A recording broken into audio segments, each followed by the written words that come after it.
Hello friends and students, आज मैं आपके अपने चैनल पर आपका हार्दिक स्वागत करता हूं।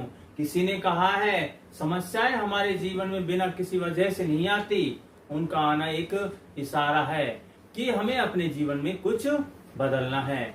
आज मैं आपको कैलेंडर्स का पूरा कंसेप्ट आपको कराऊंगा। इस फुल वीडियो के अंदर मैं आपको पूरा कैलेंडर्स कराऊंगा। देखिए इसमें क्या है, जो कैलेंडर में जो ईयर्स होते हैं, ईयर जो होते हैं आपके दो भागों में बटे होते हैं, लीप ईयर्स और नॉन लीप ईयर्स। इसमें लीप ईयर्स और नॉन लीप ईयर्स में जो हमारा लीप ईयर होता है, लीप ईयर हमारे पास 366 डेज का होता है और जो नॉन लीप ईयर होता है आपका वो 365 डेज का होता है। अब ये जो लीप ईयर जो होते हैं ये भी आपके दो भागों में बटे होते हैं। एक तो होते हैं जो सेंचुरी से डिविजिबल होते हैं, जैसे कि आपके 400 से डिविजिबल होते हैं, और दूसरा आपका 4 से डिविजिबल होता है। 400 से डिविजिबल कौन से होंगे? मान लीजिए आपके पास है 1200 है, 1600 है, 2000 है, आपका 24,000 है। ये सभी 400 से डिविजिबल है। इसी डिविजिबल होने के कारण ये लीप ईयर हैं। एक वो होंगे जो 4 से डिविजिबल होते हैं। 4 से डिविजिबल कौन से होंगे? जैसे कि आपके 1224 हो गया, 1616 हो गया, और आपके पास 2024 हो गया और 2028 हो गया। अब ये जो है 4 से कंप्लीट डिविजिबल है, ये भी लीप ईयर है, ये भी लीप ईयर है। ये सेंचुरी से डिविजिबल होते हैं, ये 4 से डिविजिबल होते हैं। दोनों केस में ही 366 डेज होते हैं। अब आपका जो नॉन लीप ईयर होते हैं 365 डेज जो होते हैं, इसके अंदर जो कि वो ईयर जो 4 से भाग नहीं होते हैं, वो क्या होते हैं? वो आपके नॉन लीप ईयर्स होते हैं। उनके अंदर एक साल के अंदर 365 दिन होते हैं। मान लीजिए वो कैसे होंगे? वो आपके होंगे जैसे कि आपके मान लीजिए 1900 है, आपका 2021 है, 2025 है और 993 है। इस तरह से ये जो इस तरह के जो ईयर होते हैं जो 4 से डिविजिबल नहीं होते हैं वो आपके 365 डेज होते हैं। अब ये 366 डेज का होने का क्या कारण है? खगोलीय शास्त्र के अनुसार हमारी जो पृथ्वी है, सन का मतलब सूर्य का एक चक्कर जो है वो 365 सही 1/4 दिन में लगाती है। कितने दिन में लगाती है? 365 सही 1/4 दिन में लगाती है। और ये 4 साल में एक क्या बन जाता है? 4 साल के बाद आप पता है जब इसमें 4 साल हम ऐड करते हैं 1/4 को 4 बार ऐड करते हैं तो ये कितना बन जाता है? 366 डेज होते हैं। 360 डेज होते हैं। अब आपको पता चल गया होगा कि खगोलीय शास्त्र के अनुसार ही हमारे जो लीप ईयर है वो 4 साल बाद आता है। अब बच्चों हम आपको बताएंगे कि लीप ईयर्स किस तरीके से होते हैं। और आपको पता है जो 366 डेज होते हैं इनके अंदर जो फरवरी होती है वो 29 डेज की होती है, और जो नॉन लीप ईयर होते हैं इसमें फरवरी आपके 28 दिन के होती है, 28 डेज के होती है। अब आपको मैं बताता हूं कि मान लीजिए आपसे क्वेश्चन करता है कि 25 सालों में लीप ईयर्स कितने होते हैं। आपसे क्या पूछा कि 25 साल में लीप ईयर कितने होते हैं? तो ये निकालने के लिए आपको कुछ नहीं करना, इसको 4 से भाग करना है। 4 से भाग जब करोगे 4 6 24 तो कितने लीप ईयर होंगे? 6 लीप ईयर हो जाते हैं। 25 सालों में लीप ईयर 6 लीप ईयर, और आपसे कहे कि 50 सालों में लीप ईयर कितने होंगे? तो 6 दूने 12 लीप ईयर होंगे। इसको डिवाइड कर लीजिए 12 ही आएगा। और आपसे कहे कि 100 सालों में कितने लीप ईयर्स होंगे? 100 सालों में कितने होंगे? कितने होंगे? 24 लीप ईयर्स होते हैं। अगर आपसे कहे कि 200 सालों में लीप ईयर्स कितने होंगे, तो ये होंगे आपके 48 लीप ईयर होंगे। अगर आपसे कहे कि 300 सालों में लीप ईयर्स कितने होंगे, तो क्या आएंगे? क्या आएगा? 72 लीप ईयर्स हो जाते हैं। और अब लगातार कंटिन्यू चलते हुए अगर आपसे पूछे कि 400 सालों में कितने लीप ईयर होंगे, तो ये आपके क्या होंगे? 24 चौके होते 96। आप कहोगे 96? 96 नहीं होंगे, एक लीप ईयर आपका ऐड हो जाता है, क्योंकि आपको पता है कि हर 4 साल के बाद एक लीप ईयर आता है। अब ये जो है ये 400 से पूरा पूरा भाग होने वाला है, तो इसको जब 400 से भाग कर देते हो तो 1 बन जाता है, तो ये 1 प्लस हो जाता है। तो कितने हो जाते हैं? ये 97 लीप ईयर्स हो जाते हैं। 400 सालों के अंदर कितने लीप ईयर होंगे? 97 लीप ईयर्स होंगे। अब हम आपको बताएंगे, आपसे पूछे कि 1500 सालों में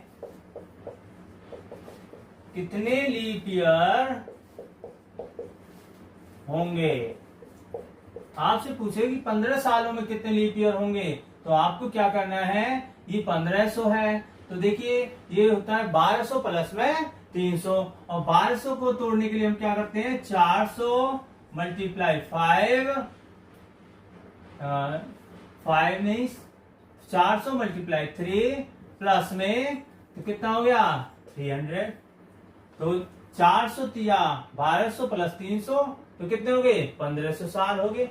अब देखिए मैंने आपको अभी पीछे कराया था कि 400 सालों के अंदर कितने लीप ईयर होते हैं? 97। कितने होते हैं?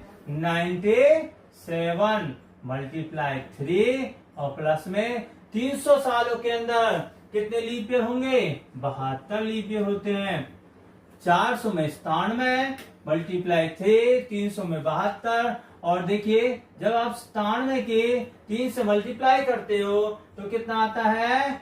291 प्लस में 72, और इसको आप ऐड करते हो तो 3, 9 और 7 हो गया 16, और 1 पे 363 लीप ईयर।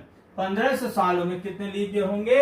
363 leap year. क्योंकि कैलेंडर के क्वेश्चंस कराने के लिए हमको लीप ईयर्स का पता होना बहुत ही जरूरी है। ये 1500 सालों का हो गया। अब मैं आपको बताता हूं कि 2023 सालों में कितने लीप ईयर होंगे? कितने लीप ईयर्स होंगे? तो ये निकालने के लिए क्या है? ये 2000 है, तो आप देखिए 400 गुना में 5 तो 2000 और प्लस में 30। अब देखिए 400 में कितने होते हैं? 97 होते हैं मल्टीप्लाई 5। अब इसमें देखिए इसमें 23 साल के अंदर कितने लीप ईयर होंगे? मैंने आपको 25 तक पढ़ाया और फिर 23 आ गया। 23 में लीप ईयर निकालने के लिए आप इसको 4 से डिवाइड कर दीजिए। जब इसको 4 से डिवाइड करते हो तो कितना आता है? 5 आएगा, क्योंकि 4 5 20 होता है, 4 5 20 होता है, तो 5 आ गया। 97 की जब आप 5 से मल्टीप्लाई करते हो तो ये आते हैं आपके 485 प्लस में 5, तो ये हो जाएंगे आपके 490 लीप ईयर। 2000 मतलब 2023 सालों के अंदर कितने लीप ईयर होंगे? 490 लीप ईयर होंगे। इसी तरह से आप 2025, 3000, 5000 सालों में कितने भी लीप ईयर्स आप निकाल सकते हो। अगर आपसे पूछे कि 400 सालों में 29 फरवरी कितनी बार आती है, पूछे कि 400 सालों में 29 फरवरी कितनी बार आती है? देखिए इसमें आपको कुछ नहीं करना। आपको जब 29 फरवरी का मतलब क्या होता है? लीप ईयर होता है। तो ये क्या कह रहा है कि 400 सालों में कितने लीप ईयर होते हैं? मैंने आपको बताया कितने होते हैं? 97 लीप ईयर्स होते हैं। तो हमारा आंसर जो होगा वो 97 हो जाएगा। पूछे 4 साल में 29 फरवरी कितनी बार आएगा? 97 बार, मतलब 97 बार आएगा। अगर आपसे पूछे कि 300 सालों में, अगर आपसे पूछे कि 300 सालों में लीप ईयर्स कितने होते हैं, या पूछे 29 फरवरी कितनी बार आएगी, कितनी बार आएगी, 300 सालों में लीप ईयर कितने होंगे, या 29 फरवरी कितनी बार आएगी। तो आपको कुछ पता है कि 100 सालों में जो आते हैं वो 24 बार होते हैं, और 30 सालों में कितने होंगे 24 की 72 बार क्या आएगी, 29 फरवरी आएगी, या कह सकते हैं लीप ईयर्स होते हैं। अब मैं आपको बताऊंगा कि 400 सालों में जो 29 तारीख है कितनी बार आती है। क्या पूछा मैंने कि 400 सालों में 29 तारीख कितनी बार आती है। पूछ रहा है कि 400 सालों के अंदर 29 तारीख कितनी बार आएगी। अब देखिए 29 तारीख जनवरी को ले लीजिए, फरवरी को ले लीजिए, मार्च को ले लीजिए, जनवरी से दिसंबर तक सभी में 29 तारीख आती है। बट आपको ये ध्यान रखना पड़ेगा कुछ 400 सालों के अंदर कुछ लीप ईयर्स भी तो होंगे। अब हमको पता है कि देखिए 400 सालों में 400 सालों में लीप ईयर प्लस ये तो 4 साल में लीप ईयर्स हो गए, प्लस में जो लीप ईयर से अलग, फरवरी से अलग कितने डेज रह जाते हैं, कितने मंथ रह जाते हैं, वो आपके 11 मंथ रह जाते हैं, क्योंकि हर 11 मंथ के अंदर 29 तारीख आती है, क्योंकि 30 का 31 का महीना होता है, सभी के अंदर 29 तारीख आती है। तो 400 मल्टीप्लाई क्या करेंगे 11 क्यों लिया, क्योंकि एक साल में जो 29 तारीख आती है 11 बार, तो 400 सालों में कितनी बार। और अब बताइए 400 सालों में लीप ईयर कितने होते हैं 97 प्लस 11 चौक 4400, और इसको जब ऐड करते हो तो 4497 बार क्या आएगी 29 तारीख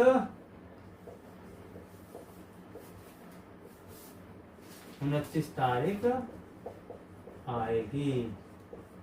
अब इस तरह से आप, इसने बोला 400 सालों में, आपसे पूछे वो 500 सालों में, आपसे पूछे वो 1000 सालों में, तो बड़ी आसानी से आप इसको निकाल सकते हो। अब मैं आपको कंसेप्ट सेकंड कराता हूं।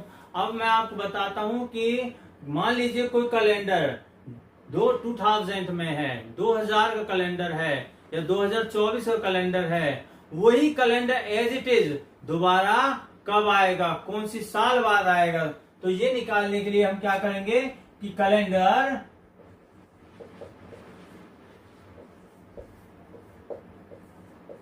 दोबारा कब दोहराया जाएगा। मतलब बोल रहा है कब दोहराया जाएगा, कैसे। मान लीजिए आपके पास 2000 का कैलेंडर है, 2001 का कैलेंडर है, 2002 का कैलेंडर है, और 2003 का कैलेंडर है। अब देखिए ये कैलेंडर जो 2000 का है ये कितने साल बाद आएगा, ये 2001 का कैलेंडर कितने साल बाद आएगा। आपको क्या करना है, इसको सभी को 4 से भाग करना है। देखिए आप इसको जब 4 से भाग करते हो तो 4 पंजे 20, तो इसमें जो रिमाइंडर जो आता है वो क्या आता है, रिमाइंडर 0 आ जाता है। जब इसको आप 4 से भाग करते हो तो इसमें रिमाइंडर आपका क्या आ जाता है 1 आ जाता है। जब इसको आप 400 से भाग करते हो, रिमाइंडर आपका कितना आ जाता है? 2 आ जाता है। जब इसको 4 से भाग करते हो तो रिमाइंडर कितना आ जाता है? 3 आ जाता है। ये कंडीशन आपको हर साल में, हर ईयर्स में देखनी है। अगर 0 रिमाइंडर आए तो कितना जोड़ेंगे? 1 रिमाइंडर आए तो कितना जोड़ेंगे? 2 रिमाइंडर आए तो कितना जोड़ेंगे? 3 रिमाइंडर आए तो कितना जोड़ेंगे? अगर देखिए 0 आ जाता है तो डायरेक्ट आपको 28 साल जोड़ने हैं। कितना जोड़ना है? 28 साल। अगर 0 रिमाइंडर आ गया है तो उस साल में आपको 28 जोड़कर आपको जो नेक्स्ट दोहराया जाने वाला जो कैलेंडर है वो आपको निकल जाएगा 2028 में। 2000 जैसा कैलेंडर एज इट इज कब आएगा? 2028 में आएगा। अब देखिए मैं मैं बताता हूं। मान लीजिए यहाँ पर आपका 2024 आ गया। अब देखिए, क्या 4 से पूरा पूरा भाग होता है? हाँ, यस, 4 से पूरा भाग हो जाएगा। रिमाइंडर क्या आएगा इसमें? इसमें भी रिमाइंडर क्या आएगा? रिमाइंडर आएगा इसमें 0 आ गया तो आप इसमें कितना जोड़ दोगे? 28 जोड़ दोगे तो कितना आ जाएगा? ये आपका 2052 में ये जैसे 2024 वाला कैलेंडर एज इट इज आ जाता है। अब अगर रिमाइंडर 1 आ जाता है, अगर 1 रिमाइंडर आ जाता है तो उसके अंदर 6 को जोड़ा जाता है। तो हम इसमें 6 को जोड़ देते हैं तो 2007 में वो एज इट इज कैलेंडर आ जाएगा। और अगर मैं आगे पूछूं, आपसे पूछ रहा है कि 2025 जो कि अब चल रहा है, 2025 जैसा कैलेंडर एज इट इज दोबारा कितने साल बाद आएगा? तो आप देखिए, इसको जब 4 से भाग करते हो तो रिमाइंडर 1 आता है और इसमें 1 रिमाइंडर आता है। जिस साल में 1 रिमाइंडर आ गया तो उसमें 6 प्लस करना है तो ये आ जाएगा 2031। 2031 में जैसा 2025 में कैलेंडर है एज इट इज कैलेंडर 2031 में आएगा। अगर रिमाइंडर 2 या 3 आए तो कुछ ध्यान रखना है कि दोनों कंडीशंस में 2 या 3 आए तो दोनों में ही हमको +11 करना है। कितना करना है? +11 करना है। अब 2002 का है तो 11 जब ऐड करते हैं तो कितना आएगा? ये 2011 में 2 को जोड़ो तो 2013 आएगा और इसमें 11 को जोड़ोगे तो 2014 आएगा। 2002 का कैलेंडर, 2003 का कैलेंडर, 2002 का कैलेंडर 11 जोड़ दो 13 आ जाएगा। 3 में 11 जोड़ दो 2014 आ जाएगा।